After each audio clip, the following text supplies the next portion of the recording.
We now return to Illinois Rising, presented by the Illinois Policy Institute, the radio show discussing the honest truth about Illinois policy and politics. Here's AM 560's Dan Proft.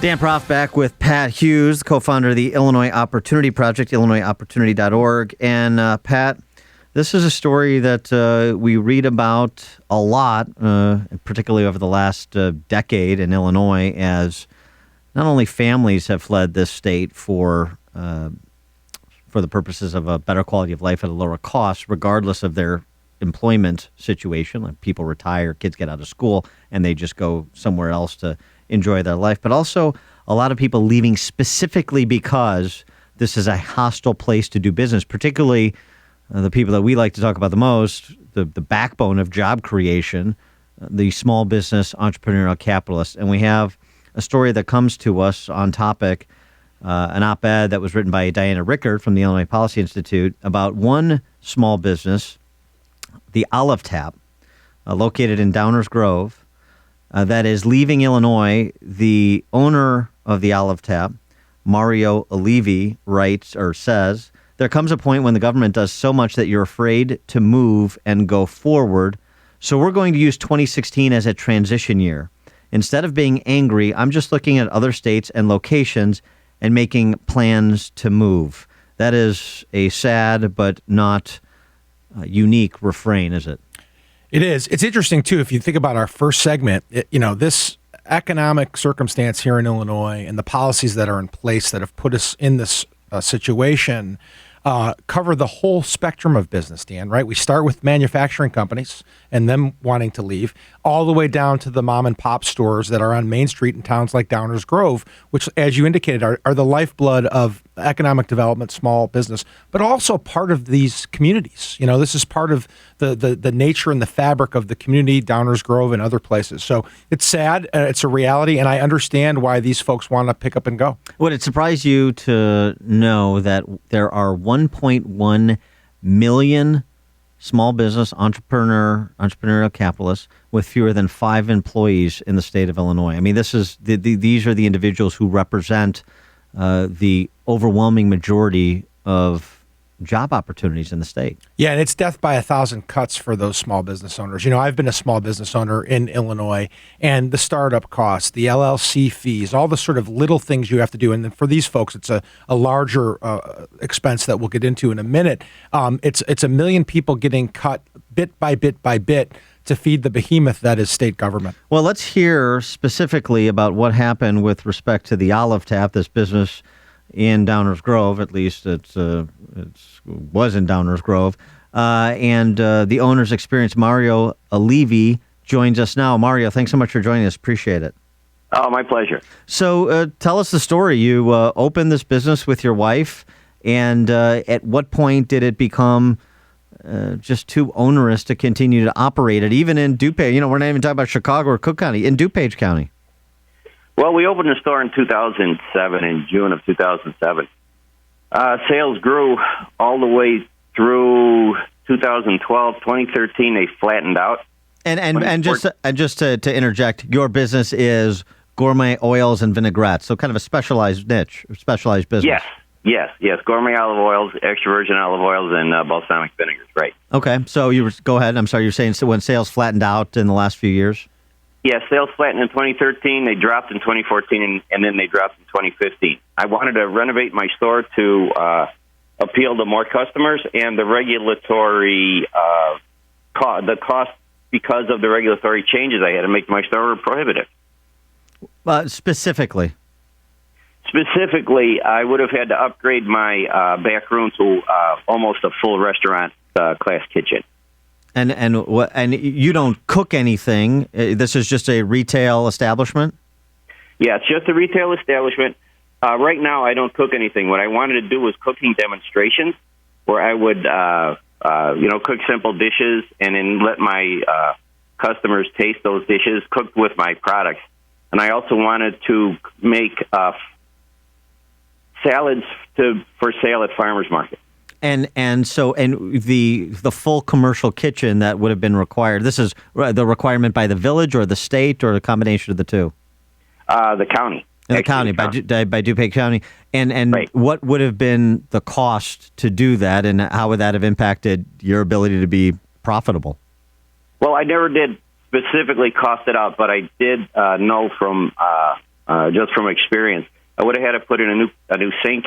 That means I would have put in new plumbing, which meant busting concrete, which also meant probably having to put in a grease trap. So my guess was $20,000. And hey, Mario, it's Pat Hughes. Thanks for having us. What were the original costs of getting the original business up to speed? Because obviously you had to sink a lot into that process, and then when you decided to shift gears, you wanted to, make sure that your store sales would start going on the increase. So, what was the cost to start, and then this additional $20,000 you'd have to put in to make the improvements that you wanted to make? The original cost back in 2007 was $150,000. So you're starting the business. You have to put $150,000 for that. What were the regulatory scheme that was in place that seems like a huge number for the type of business that you're operating, as a retail shop selling, vinaigrettes and oils. Well, and part of it is because it's a franchise, right? No. Oh, it's no. This was standalone. This was your deal. Right. Well, we started off as a partnership. Okay. My store was the third store. Long Grove was the first store, and then there was one in Medina, Ohio. So what part of that $150,000 is the regulatory scheme that's in place in DuPage County, in Downers Grove, in the state of Illinois? Back in 2007, I'm thinking $90,000. And so did you have discussions with the county where you said, look, what I'm doing here, this isn't a restaurant. This is, as you say, for demonstrations and production for farmers markets, kind of an ancillary part of the business, not the focus of your business. And did you have those conversations with DuPage County officials? And if so, what was the response? Well, back in 2007, there was no talk of a demonstration cooking or of salads at farmers markets. There was just sampling oil and vinegar in the store. And that's what I told them. I said, all I sample is oil and vinegar in the store using a little reusable sanitary cup. I didn't use china or silverware or anything like that. But because I had to sample, because all I wanted to do was sample the oil and vinegar, they made me put in, I forgot what FRP stands for, but it's a wall coating, a triple sink, plumbing, impermeable corian and stainless steel in my display area and things of that nature. So you put all that stuff in when you first open your business, then you come back in 2013 and you want to do those cooking demonstrations and the preparation of salads to sell at farmers markets. And then that's when these other requirements, kind of the full commercial kitchen requirement kicks in. And what occurred then in terms of any interaction with DuPage County? Well, first of all, I asked Downers Grove about any regulations, and they said, really, you can bring in furniture, fine, no extra permitting is required. When I asked DuPage County, they had me put in that second, it's called the prep sink, the second prep sink, which would have led to the plumbing and the grease trap and all those extra costs. And for what you're doing, you're suggesting that all of that is unnecessary, and you can still maintain, sanitary, healthy conditions for your customers. Oh, sure. I already have what's called a triple sink, a 3-compartment sink, and I had that since 2007. And what I was told was that I would not be allowed to wash the food in that triple sink and then rinse it out, and then later on use the triple sink to wash dishes. And that's supposedly normal restaurant regulations. And if I was a full-service restaurant, I would agree to that. But I'm not a full-service restaurant.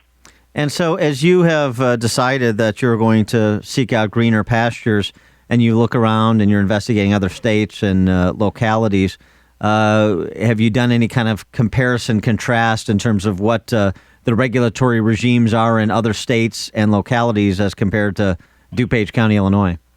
Sure. If you look at my store as it exists today, without the extra equipment that we talked about, if all I wanted to do was sell oil and vinegar, and jarred goods and pastas and dried goods and stuff like that, but packaged goods that wouldn't be open in my store. In Manitou Springs, Colorado, my partner does not need a permit. No health permit required at all.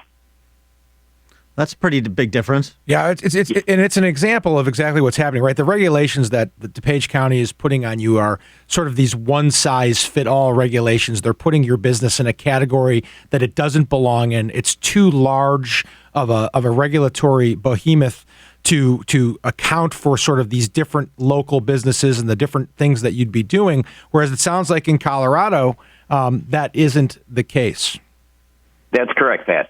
Well, and it's funny, too, because in this piece that Diana Rickard wrote for the Tribune, she talked to Martin Tully, the mayor of Downers Grove, and he said, I find it exasperating. Local businesses like yours, the Olive Tap, local businesses like Mario and Lynn's leaving the state, fleeing the state. It's just an illustration of the severity of the problem. So then you have the additional frustration. Wait a second. My municipal government, my mayor says this is ridiculous, but he can't even kind of go to the county level and get any relief for businesses that are located in his community. So you're not only having to negotiate with the county, you're negotiating with layers of government that are sending different messages.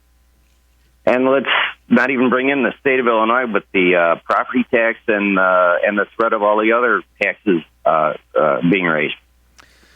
Well, Mario Allevi, we're sorry to see you and your wife and your business go, but this is, as I said at the outset, unfortunately, is not an unfamiliar story in Illinois. But thank you for joining us, and good luck to you. Okay, thanks. Can I put in a quick little plug for my partner stores? Please do. Crystal Lake and Long Grove are remaining open, and so is our website. And what's your website? It's theolivetap.com. TheOliveTap.com. Mario Allevi, thanks so much for joining us. Appreciate it. Thank you, Dan.